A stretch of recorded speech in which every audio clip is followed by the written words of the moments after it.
আজকের কাতলা মাছ 5 মিনিটে রান্না কী করে করতে হয়, 5 থেকে 10 মিনিট, তার বেশি লাগবে না।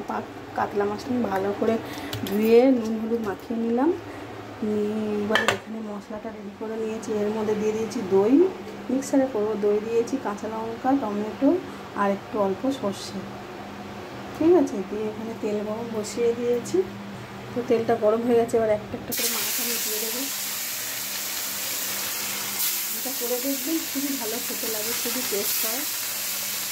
একসঙ্গে ভাজবো না, তেলটা অল্প দিয়েছি তো, বেশি তেল দিলে অনেকটা তেল বেঁচে যায়, যার জন্য অল্প করেই তেল দিয়েছি।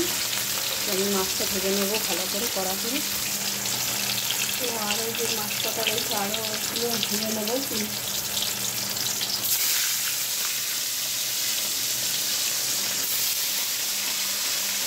ততক্ষণ আমি মশলাটা কষিয়ে নিই। তো মাছ আমার সব ভাজা হয়ে গেছে, এরকম সুন্দর করে সব ভেজে নিয়েছি।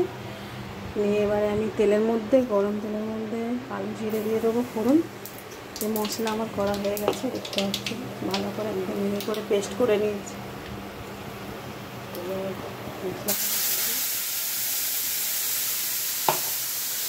হালকা একটু কষা দেবো, বেশি কষবো না, সর্ষে আছে তো তিতো হয়ে যেতে পারে, যার জন্য বেশি কষার দরকার নেই। কষতে কষতে আমি একটা করে মাছ কিন্তু দিয়ে দেবো, তাহলে এর মধ্যে তেল মশলাগুলো ঢুকে যাবে ভালো করে।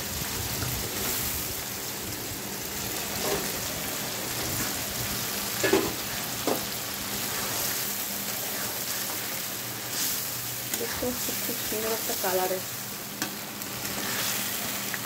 মনে হচ্ছে পোস্ত দিয়ে করেছে।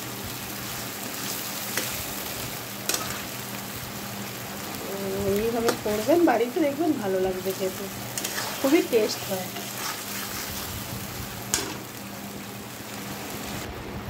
অল্প করে একটু জল দিয়ে দেবো, না একটু গ্রেভি হলে ভাত দিয়ে তো খেতে পারবে না, যার জন্য অল্প একটু জল দেবো।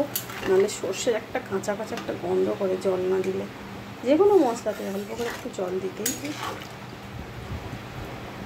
একটু ফুটবে, জাস্ট 2 মিনিট ফুটবে, ফোটার পরে একটু ধনে পাতা ছড়িয়ে দেবো, দিয়ে নামিয়ে নেবো।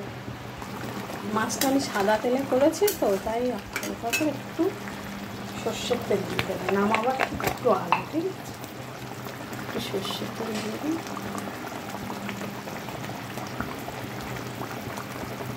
টেস্ট হয়।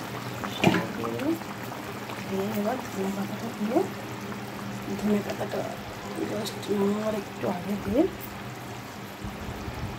নামিয়ে নেব।